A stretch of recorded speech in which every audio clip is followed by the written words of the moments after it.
Welcome to the Deep Dive, where we plunge headfirst into the fascinating stories behind the things you thought you knew. Today, we're stepping into a world you almost certainly seen before, even if, maybe, the artist's name isn't right there on the tip of your tongue. I'm talking about those iconic matchstick men, you know the ones. Those little figures, often sort of anonymous, moving through these stark industrial landscapes. They're really part of our visual memory, aren't they? Oh, absolutely. Instantly recognizable. And the mind behind them. That was Lawrence Stephen Lowry, L.S. Lowry, born in Stretford, November 1st, 1887. And his career, really prolific, ended with his death in 1976. He left behind this, well, immense artistic legacy. We're talking around 1,000 paintings and, get this, over 8,000 drawings. Wow, 8,000 drawings. That's just incredible. So for this deep dive, our mission really is to journey through Lowry's life, try and understand where his unique style came from, and we'll explore some of his most famous works, paintings, and prints. Some are, as you'll find out, incredibly valuable now. We're not just listing facts here. We want to peel back the layers, reveal the hidden depths, the enduring appeal of his work, and figure out how his own experiences really shaped that vision. Why, even now, in 2025, his pieces fetch millions. It's fascinating, actually, how deeply his early life and surroundings became the bedrock of his art. He apparently had a rather unhappy childhood. Reports mention a difficult relationship with his mother, and his father, though well-meaning, was somewhat distant. Right. That sounds like a tough start. It makes you wonder if those surroundings, the industrial landscape, became almost a kind of refuge. Exactly, more than just a distraction. When the family moved to Pendlebury in 1909, that was, well, pivotal. It really shaped his path. He didn't just look. He studied the industrial world around him, almost finding meaning, maybe solace in the mills, the chimneys, the crowds. And that intense observation, it just stamped itself onto his work. You see it everywhere. Sadly, that period also involved deep depression, especially after his father died in 32 and then his mother in 39. You can sort of feel that melancholy, that solitude under the surface in a lot of his paintings. Yeah, that weight of loss. Yeah. It's palpable. But it's interesting, isn't it? This very private man pouring emotion onto canvas also had some quirks and a specific way of connecting or not connecting. I mean, he famously said, aged 88, that he'd never had a woman. It's quite a statement, and maybe speaks to a deliberate choice, perhaps a total devotion to his art above all else. But he wasn't a hermit, not at all. He had close friendships with other artists, men and women, like Sheila Fell, for instance, a landscape artist. He really supported her career, bought lots of her paintings, and he was friends with the Salford artists like Harold Riley, James Lawrence Isherwood, so definitely part of a creative circle. And this detail always gets me. He was apparently a great storyteller, loved spinning yarns, but the stories were often, well, hard to verify. Or sometimes he'd even deliberately mislead people. A bit mischievous. Definitely adds another layer, doesn't it? A complex character, maybe controlling his own narrative, in life as well as art. Now, thinking about his artistic development, his formal training began in 1905. He studied under Pierre-Adolphe Villette, a French impressionist, at the Manchester School of Art. Ah, Impressionism. So capturing light, fleeting moments, visible brushstrokes, that whole French movement. Feels quite different from the Lowry we know, the starker style. How did he get from that to the matchstick men?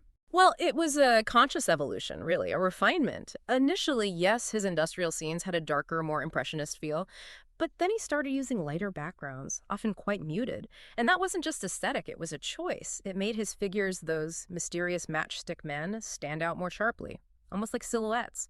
His signature style, the urban landscapes packed with figures, it's all deeply rooted in that industrial upbringing we talked about. But here's a twist. Despite how different they look, he apparently considered the pre-Raphaelite artist Rossetti his main inspiration. Rossetti. Wow, the pre-Raphaelite. Known for those rich, detailed, almost medieval scenes? That is surprising. So the connection wasn't about the look, the style. Something else. Exactly. It wasn't about copying Rossetti's colors or subjects. The pre-Raphaelites, mid-19th century, they focused on narrative, strong emotion, detailed realism, like early Italian art. So Lowry likely saw something in Rossetti's dedication to storytelling on canvas, to giving figures emotional weight, even in a crowd.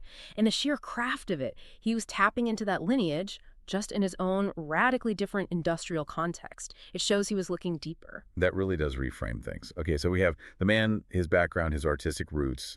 How will we dive into some of the paintings themselves, see how it all comes together? Let's start with that pulse of industrial life he's so famous for. Good place to start. The Mill. Pendlebury from 1943. It's really significant. One of his first proper goes at an industrial scene. And it's more than just a picture. It shows his ability to find this stark, maybe melancholic beauty in those structures. You see his hometown, a smallish crowd, terrace houses, and then the massive Acme Spinning Company mill just looming there, billowing chimneys, big factories all around. It's like a monument to that whole era. And it sold for £2.7 million, more than double the estimate, which tells you something about how much it resonates.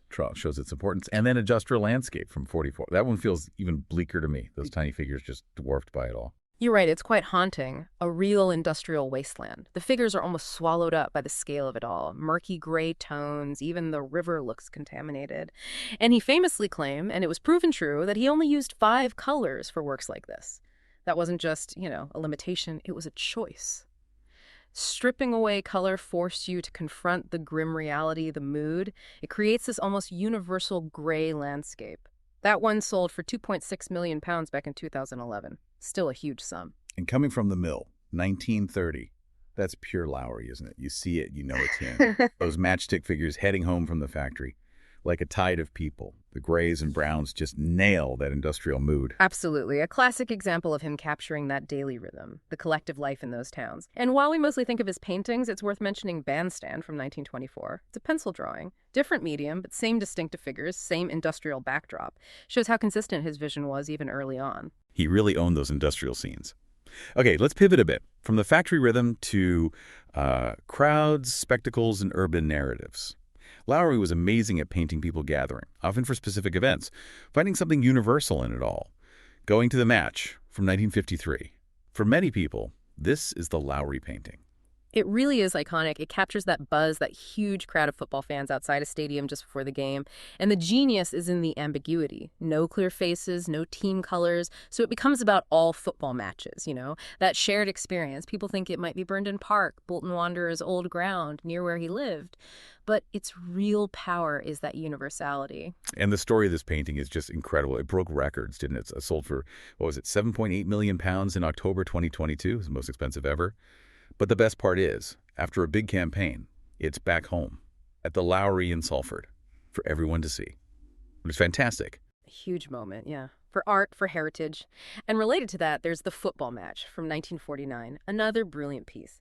Shows the game itself, crowds watching, again with factories and chimneys in the background. It makes you think, doesn't it? How often our leisure, our fun, is still framed by the working world we're trying to escape for a bit. And he was a Manchester City fan himself, wasn't he? You can kind of feel that personal connection, the genuine excitement of a weekend match. It shows how much those collective moments meant to him. That one also went for a lot, £4.5 million. People love these scenes. They really do. And not all his crowd scenes were huge events. A town square from 1953 is different, more intimate. It gives you a closer look at city life. You can actually make out some expressions here. There's even a man in the middle looking right at you. It draws you in, makes an ordinary scene feel quite captivating. Lowry himself said, "A street is not a street without people." This painting really shows that, doesn't it? It sold for £2.5 million. That quote sums him up perfectly. And then, moving away from the north, Piccadilly Circus, London, from 1943, one of his few London scenes. What's special about this one? It's a fascinating change of location, but still pure Lowry in how it captures that human buzz. You've got the famous landmark packed with people, busy traffic, those red buses, even details like Coca-Cola signs. People praised its detail, how it captured the energy of a huge city. Shows his style could work anywhere, really, not just the industrial north. That sold for $5.6 million back in 2011. Right, from city bustle to pure celebration. Let's look at our final theme. Fairs, festivities, and the unseen power of nature. Lowry wasn't all gray factories. He could capture pure joy. And even, surprisingly, the power of nature. Good Friday, Daisy Nook, 1946. That feels much lighter, doesn't it? Oh, definitely. And historically important, too. It depicts the first Good Friday after World War II ended, so it just radiates the sense of optimism, of relief, a huge crowd at an Easter fair. And even though you don't see faces clearly, the details, kids with balloons, bright tents, They conveyed this real feeling of high spirits, community joy after the war. It sold for £3.8 million in 2007.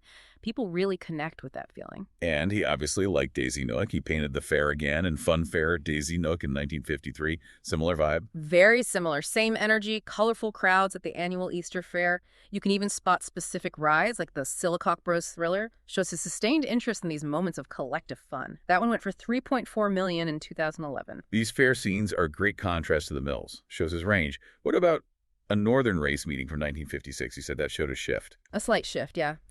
It shows a more relaxed group at a race course. The view is closer, more elevated, gives it a sort of stage-like feel. And importantly, the faces are a bit clearer here. You get more sense of individual expressions, emotions, maybe suggests he was evolving, getting more interested in individuals within the crowd. It sold for £5.2 million in 2018. And then, perhaps the biggest surprise for some, his connection with nature. People might forget this side. The sea from 1964 is stunning. It really is so serene but powerful. It captures the vastness of the ocean. That close-up high viewpoint makes you feel like you're right there. It's got this calm water, but the sky is hazy, hints at change, at the sea's unpredictability.